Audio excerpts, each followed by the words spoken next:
الله أكبر الله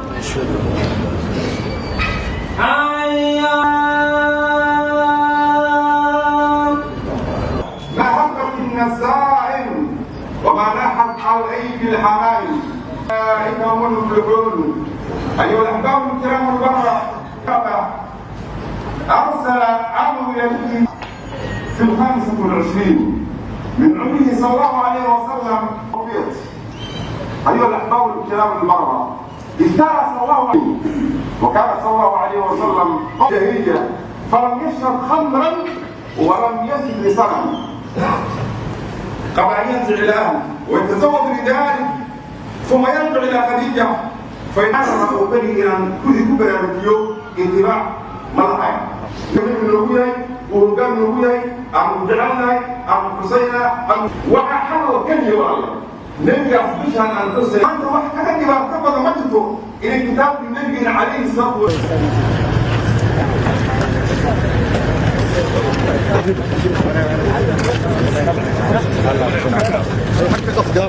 الله أكبر الله أكبر.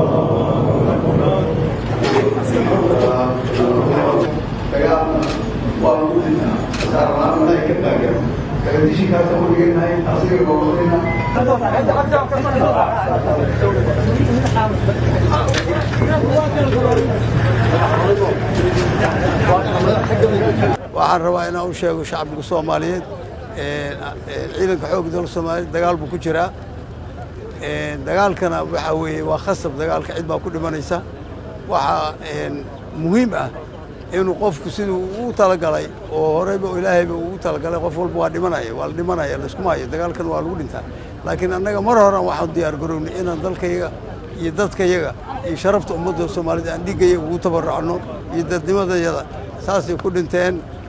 ninkii ilaahay Umar Dheere iyo Cabdiba waxay horey ugu dhaarteen in dhiigooda u horaan wayna muujiyeen maantay waxaan leeyahay Ilaahay jannada ka waraabiyo dhammaan ummadda Soomaaliyeed samir iimaan ka sii gaaraan xaasaskii iyo caruur ay ka dhigteen oo si gaar u tabaayay waxaan u sheegaynaa dhammaan ummadda Soomaaliyeed dhaqan buu lahaa ciidanka xoogga dalka Soomaaliyeed ka tagi mayno waa ilaalinaynaa xoogga dalka Soomaaliyeed ilmaha aabaha markuu dagaal ku dhinto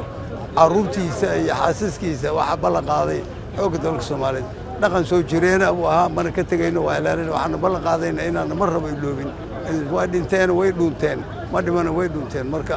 guul baan rajaynaynaa waxaan kaloo u sheegayaa nabadiidka iyo argagixisada waxaan ballan qaadaynaa inaan idinka aarno oo aadin marnaba ku guulaysan xumaanta aad shalay samayseen fulinimada ah oo aad ka baqdeen inaad la dagaalantaan aad go'aansateen inaad miino tuuga u dhigtaan kuma guulaysanaysaan waxaan ballan qaadaynaa inaan mataqaana aad ka shalaydaan go'aankaas khaldan aad ku socotaan waxaan idin leeyahay ka waantooba laynta shacabka Soomaaliyeed oo aan marnaba in la hubo inaan marnaba guul ku gaarayn.